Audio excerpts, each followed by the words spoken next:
Famous story channel में आपका स्वागत है। आइए आज मैं आपको सुनाती हूँ उपेंद्र नाथ अश्क की मशहूर कहानी काले साहब। काले साहब उपेंद्र नाथ अश्क की एक कहानी है और यह उनकी प्रमुख कृतियों में से एक के रूप में जानी जाती है। काले साहब कहानी 1936 के बाद अश्क जी की कहानियों का एक महत्वपूर्ण हिस्सा है, जब उनकी पत्नी की मृत्यु हुई थी। इस कहानी में एक पात्र श्रीवास्तव रिक्शा वाला एक अंग्रेज काले साहब से 2 रुपए की बात करता है, जबकि श्रीवास्तव 2.5 रुपए का दावा करता है। श्रीवास्तव गर्व से कहता है कि वो इस काले साहब से निपटना जानता है और फिर भी कहता है कि वो रिक्शे वाले को 2 रुपए ही देगा। तो दोस्तों चलिए अब हम कहानी की शुरुआत करते हैं। डीएम की कोठी से बाहर निकलकर श्रीवास्तव ने रिस्ट वॉच की ओर देखा। 8 बजे थे। उसका पूरा 1 घंटा था। चपरासी ने डीएम के 9 बजे वापस आने की बात कही थी, तो क्यों न वो गजानन को इलाहाबाद में अपने शुभागमन का सुसमाचार दे आए। एक पंथ 2 कार्य में उसका सदा विश्वास रहा था, बल्कि यदि किसी पंथ में 2 के बदले 4 कार्य हों तो वो उन सबको एक साथ निपटाने से कभी न चूकता था। यही कारण था कि 6-7 वर्ष पहले के 50-60 रुपए मासिक पाने वाले पत्रकार से उन्नति कर वो इस थोड़े से अरसे में डिप्टी कलेक्टर हो गया था। न केवल यह, बल्कि डिप्टी कलेक्टर होने के बाद इसी चुस्ती और चालाकी के बल पर वो सूने और बीहड़ जिलों को फलांगता हुआ इलाहाबाद नियुक्त हुआ था। आज ही प्रातः इलाहाबाद में उसका पदार्पण हुआ था और आज ही वो अपने अफसर के यहाँ हाजिरी देने पहुंचा था। पर डीएम लखनऊ से दौरे पर आते वाले एक मंत्री के यहाँ हाजिरी देने गए हुए थे, इसलिए 1 घंटा श्रीवास्तव के पास खाली था। गजानन उसका बचपन का मित्र था, एलनगंज में रहता था, यूनिवर्सिटी में लेक्चरर था। अभी वो घर पर ही होगा, यह सोचकर श्रीवास्तव ने इस खाली समय में उसी के यहाँ हो आने का फैसला किया। कचहरी के पास से गुजर वो सड़क पर आ खड़ा हुआ। एक दिन वो इसी कचहरी का बड़ा हाकिम बनेगा, यह ध्यान आते ही गर्व से उसकी एड़ियां तनिक उठ गईं। उसके हाथ बुशर्ट के अकड़े कॉलरों पर होते हुए दामन पर आकर रुक गए और पंजों पर 1-2 बार जोर देते हुए उसने आगे पीछे से बुशर्ट को ठीक किया। तभी उसने देखा कि सामने बारादरी के पास 2 रिक्शा वाले जैसे उसी को लेकर कुछ करते हुए चले आ रहे हैं। रिक्शा, उसने साहबी स्वर से गले में शब्द को तनिक उमेटते हुए आवाज दी। जी हुजूर। और दोनों रिक्शा उसके सामने आ खड़े हुए। क्यों भाई, घंटे के हिसाब से चलोगे? कहाँ जाएंगे? पहले रिक्शा वाले ने पूछा। कहीं भी जाएं, क्या घंटा मिलेगा? जो भी रेट होगा, रुपया घंटा लेंगे। 10 आना मिलेगा। अजी आइए हुजूर, आप इधर आइए। दूसरे रिक्शे वाले ने बड़े लटकते हुए लखनवी ढंग से हाँक लगाई। हाँ तुम ले आओ। और दूसरे रिक्शे के बराबर आते ही श्रीवास्तव उचक कर उसमें बैठ गया। बुशर्ट को दोनों ओर दामन से जरा खींचकर उसने ठीक किया और पतलून को तनिक ऊपर उठा लिया कि उसकी क्रीज खराब ना हो जाए। वो पीछे की ओर पीठ लगाकर आराम से नहीं बैठा। बुशर्ट के मसले जानने का उसे भय था और डीएम से मिलने तक वो इसी प्रकार लक डक बने रहना चाहता था। रिक्शा पर वो इसी प्रकार अकड़ा बैठा था जैसे डीएम से हाथ मिलाकर अभी अभी कुर्सी पर बैठा हो, सीधा अकड़ा और चाक चौबंद। रिक्शा वाला खाकी सूट पहने था। सूट बहुत मैला भी ना था। शक्ल से भी वो साधारण रिक्शा वाला मालूम ना होता था। इलाहाबाद के रिक्शा वालों में देहातियों का बाहुल्य रहता है। फसल का मौसम ना हो और काम से छुट्टी हो तो निकटवर्ती गांव के देहाती अपने लंबे तगड़े शरीर पर खादी की बंडी और कमर में अंगोछा बांध मुर्री में 1 जून का राशन लिए इलाहाबाद की ओर चल पड़ते हैं। संध्या को पहुंचते हैं, रात के लिए रिक्शा लेते हैं और सवारी से किराया लेकर ही दूसरे जून के सत्तू खरीदते हैं। इन्हीं रिक्शा वाले देहातियों की सुविधा के लिए बहुत से पनवाड़ियों ने पान, बीड़ी, सिगरेट के साथ सत्तू के थाल भी सजा रखे हैं, जिनके पिरामिडों में हरी मिर्च खुशी अजब बहार देती हैं। ये देहाती रिक्शा वाले रिक्शा चलाते चलाते जब जरा समय पाते हैं तो सिर सत्तू ले उन्हीं की थाली में गूंद लौंदा सा बनाकर हाथ पर रख लेते हैं और मिर्चों की सहायता से निकलकर पास के किसी नल से 2 घूंट पानी पी लेते हैं। कहते हैं कि गीदड़ की मौत आती है तो वह नगर की ओर भागता है। उस गीदड़ और इन देहातियों में कोई विशेष अंतर नहीं। दिन भर और कई बार दिन और रात भर रिक्शा चलाकर जहाँ वे साल भर का लगान कमा कर ले जाते हैं, वहाँ फेफड़ों को भी खोखला कर जाते हैं। दूसरे रिक्शा वाले इलाहाबाद ही के ऐसे नागरिक मजदूर हैं जो द्वितीय महायुद्ध के बाद बेकार हो गए हैं। रिक्शा चलाते चलाते उनकी पसलियां निकल आई हैं। यक्षमा उनकी आंखों में झांकता है तो भी वे महंगाई के ज़माने में बाल बच्चों का पेट भरने के लिए रिक्शा खींचने को विवश है। श्रीवास्तव प्रयाग का ही निवासी था। वो इन दोनों तरह के रिक्शा वालों से भली भांति परिचित था, किंतु उसका ये रिक्शा वाला उसे इन दोनों में से न दिखाई दिया। इधर रिक्शा वालों की एक तीसरा श्रेणी भी दिखाई देने लगी है। रोनाल्ड कोलमैन की तरह बारीक सी तलवार का काट मूंछ बनाए, फौजी पैंट या बुशर्ट या केवल टोपी पहने युद्ध से छुट्टी पाए बेकार फौजी रिक्शा चलाने लगे हैं। रिक्शा चलाते समय उनके सिर का तिरछापन, साइकिल की गद्दी पर बैठे हुए उनकी कमर की अकड़ और पैडल घुमाते हुए बाहर की ओर घुटनों का फैलाव पहली ही दृष्टि में उनके फौजी होने का पता दे देता है। ओठों के दाएं अथवा बाएं कोने में बीड़ी दबाए तीसरे महायुद्ध के स्वप्न देखते मिस्र, ईरान, इटली, जर्मनी, वहां की आज़ाद फिजा और गोरी गोरी तनमंगियों के ख्वाब लेते वे दंदनाते हुए रिक्शा चलाए जाते हैं। आज़ादी ने उन्हें गिड़गिड़ाना भुलाकर स्वाभिमान से सिर उठाना सिखा दिया है। अधिकांश क्योंकि अर्ध शिक्षित हैं, इसलिए स्वाभिमान की सीमाएं कहाँ अक्खड़पन से मिल जाती हैं यह नहीं जानते। मोल भाव अधिक नहीं करते और सवारी को ऐसी दृष्टि से देखते हैं मानो वो लूट मार में पकड़े हुए शत्रु नागरिकों में से कोई हो। परंतु यह रिक्शा वाला यद्यपि सैनिक वर्दी पहने था, पर उसमें वो सैनिकों की सी अकड़ न थी। मुख पर भी उसके अन्य फौजियों की भांति सूखे हुए आटे का सा तनाव न था, बल्कि गुंधी हुई लोई किसी नरमी और लचक थी। क्यों भाई, क्या तुम सेना में काम करते थे? श्रीवास्तव ने अकड़े बैठे बैठे उकता कर शरीर को तनिक सा ढीला छोड़ते हुए पूछा। रिक्शा वाले ने रिक्शा चलाते चलाते तनिक पीछे की ओर देखा। नहीं साहब, सेना में हम क्या काम करते? और यह कहते हुए उसके ओंठों पर व्यंग और उपेक्षा भरी मुस्कान दौड़ गई, जिसमें हल्के से दर्द की रेखा भी श्रीवास्तव की आंखों से छिपी ना रही। वो मुस्कान मानो कह रही थी कि सेना की नौकरी जैसा निकृष्ट काम हम क्या करते? तो क्या रिक्शाएं चलाते हो? श्रीवास्तव का मतलब था कि 4-6 रिक्शा रखकर क्या उनकी आमदनी खाते हो? रिक्शा वाला हंसा। अजी साहब, कहाँ, यह रिक्शा भी अपना नहीं, किराए पर लेकर चलाते हैं। श्रीवास्तव को उसके स्वर में सभ्यता की यथेष्ट मात्रा लगी। उससे उसे सहानुभूति हो आई। तो ऐसा जानमारू काम तुम काहे को करते हो? उसने कहा, रिक्शा चलाने से तो फेफड़ों पर बड़ा जोर पड़ता है। दिन रात हल और फावड़ा चलाने वाले देहाती तो खींच सकते ही नहीं।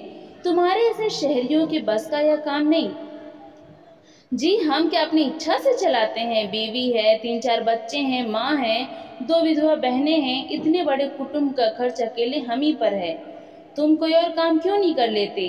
हमको दूसरा कोई काम आता नहीं साहब। तो क्या तुम सदा से रिक्शा चलाते हो? जी नहीं साहब, जब से देश को आज़ादी मिली है। रिक्शा वाले ने रिक्शा चलाते चलाते दाएं हाथ से माथा ठोका और बोला, अंग्रेज यहाँ से गए, काले साहब उनकी जगह आए कि हमारी किस्मत फूटी। देसी साहबों को न हमारे काम की समझ न परख, न उनके काम के न वो हमारे। हमने तो अर्जी दी थी कि हमको कोई दूसरा काम नहीं आता, हमको उन्हीं के साथ विलायत भेज दीजिए, पर किसी ने हमारी सुनी नहीं। तो क्या करते थे तुम? हम कमीने तक यहाँ काम करते थे। 50 रुपया महीना पाते थे, रहने के लिए 2 कमरे थे, कपड़े साफ देते थे। माफ कीजिएगा। और रिक्शा वाला बात करते करते संकोच से तनिक रुका। नहीं नहीं, कहो।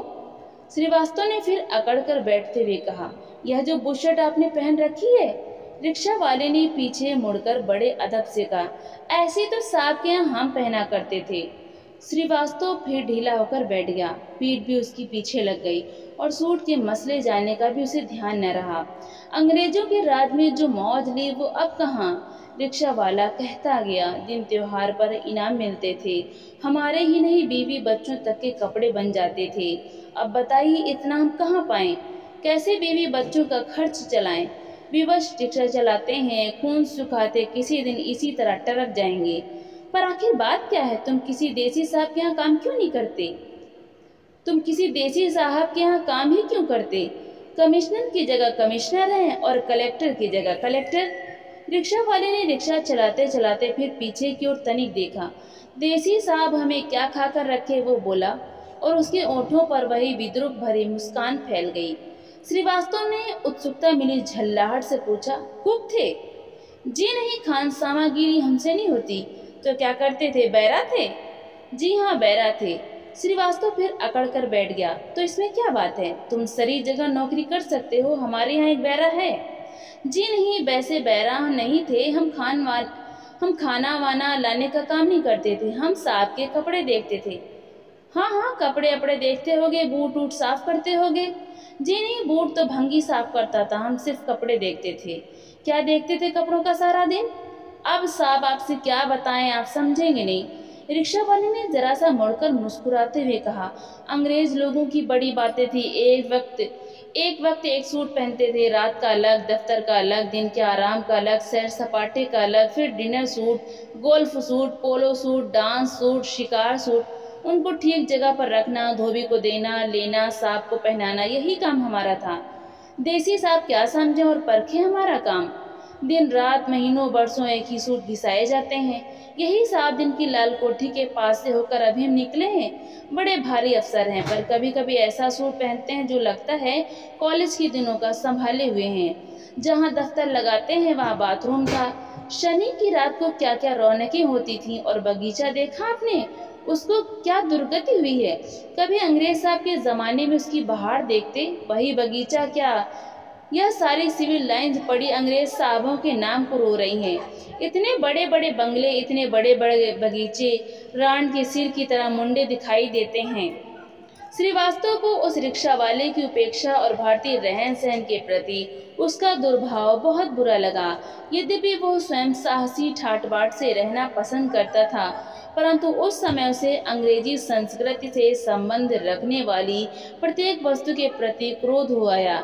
उस आगे को तनिक सा विज्ञ बनाने की विचार से उसने कहा, उनके और अपने खान पान, वेशभूषा, रहन सहन में बड़ा अंतर है। वे लोग मांस मछली खाना, शराब पीना बुरा नहीं समझते, गाय और सुअर का मांस खाते हैं। हमारे यहाँ उसको छूना भी पाप है। उनकी औरतें नाचती हैं, हमारे यहाँ कुछ नहीं साहब। रिक्शा वाले ने उसकी बात काटकर और रिक्शा के पैडल पर अपने जोश में और भी जोर देते हुए कहा, हम लोगों का देश गुलामों का देश है। भोंगे की तरह हम अपने आप में बंद होकर रह गए हैं। गरीब होने से हमने गरीबी को स्वर्ग बना दिया है। धनी होने पर भी हम आदत से गरीब बने रहते हैं। रुपया बैंकों में जमा रखते हैं और दाल रोटी पर सब्र करते हैं। हमको हमारा साहब बताता था कि भारत जब आज़ाद था, जब आर्य लोग इस देश में आए थे, तो वे भी खूब खाते पीते, नाचते गाते और मौज मनाते थे। नया पर्दा था, न खान पान के बंधन थे। हमको हमारा साहब बताता था कि धन का लाभ उसे खर्च करने में है, बैंक में जमा करने में नहीं। रुपया खर्च होता है तो देश के कारीगर, मजदूर, दुकानदार सब काम पाते हैं, नहीं तो बेकारी बढ़ती है। साहब साल के साल फर्नीचर और दरवाजे खिड़कियों पर रोगन कराते थे। 6 महीने में वाइट वॉश कराते थे। 2 माली, 2 बैरे, खानसामा, धोबी, भंगी उनके यहाँ नौकर थे। फिर उनके दम से डबल रोटी वाले, अंडे वाले, कुर्सी मेज वाले और न जाने कौन को रोजी पाते थे। श्रीवास्तव के हृदय में ज्वाला सी लगी। उसका जी चाहा कि वहीं उठकर उस साहब के कुत्ते की गुद्दी पर जोर का एक घूंसा दे, लेकिन रिक्शा काफी तेज चला जा रहा था। तब उसने अपना क्रोध अपने परवर्ती गोरे अफसरों पर निकाला।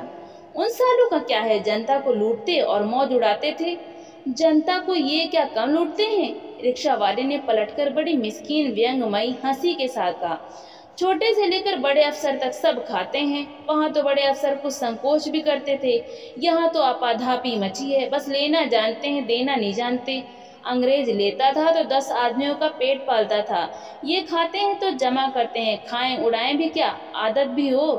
वही धोती कुर्ता पहने बाहर भीतर सब जगह बने रहते हैं। 15वें-20वें महीने 2 महीने पर हजामत बनवाते हैं। नाई धोबी बैरा खानसामा क्या पाएंगे इनसे। श्रीवास्तव मन ही मन उमड़ सा गया, पर चुप बना रहा कि क्या उस कमीने के मुंह लगे। दूर क्यों जाइए, रिक्शा वाला अपने रो में कहता गया। रिक्शे तांगे वालों को ही ले लीजिए, बड़े से बड़ा सेठ रिक्शा करेगा तो मोल भाव करना ना भूलेगा। यहीं एलनगंज में एक ऑनरेरी मजिस्ट्रेट रहते हैं, बड़े आदमी हैं। चौक में उनका एक प्रेस भी चलता है। सदा यहाँ पर अड्डे पर आ खड़े होते हैं और चाहते हैं कि एक ही सवारी के पैसे देने पड़े।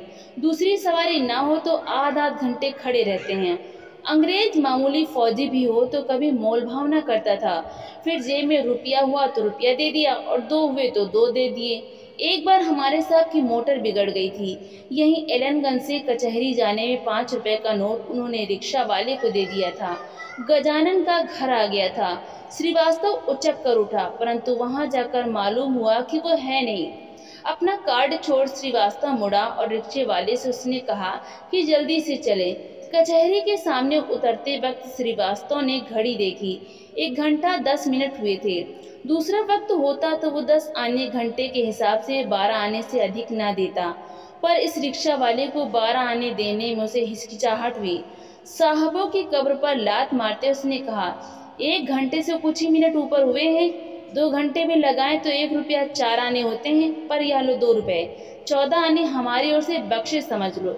रिक्शा वाले ने लगभग फौजी ढंग से सलाम किया और श्रीवास्तव गर्व से एड़ियों को तनिक और उठाता हुआ डीएम की कोठी की ओर चला। क्यों, क्या मिला?